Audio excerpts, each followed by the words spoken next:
রাহুল বাবু রান্না করবে, নিজেই সব প্রিপারেশন করেছে, মানে চপিং টপিং সব ওই করেছে, আমি আজকে কিছুই করে দিইনি, ও পুরোটাই নিজে করেছে। তাই তো বললাম, তুমি করেছো, তুমি একজন মহান মানুষ। বলবে আমি একজন মহান মানুষ। হ্যাঁ হ্যাঁ, করো, রান্নাটা তো করে দাও, তারপর দেখছি। ছোট বানার জন্য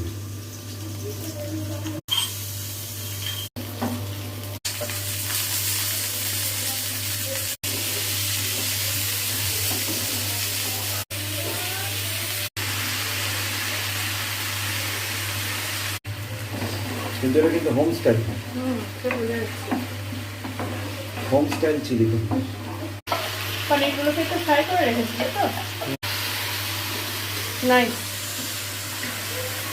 তাকাও একবার, এত ভালো কুকিং করলে।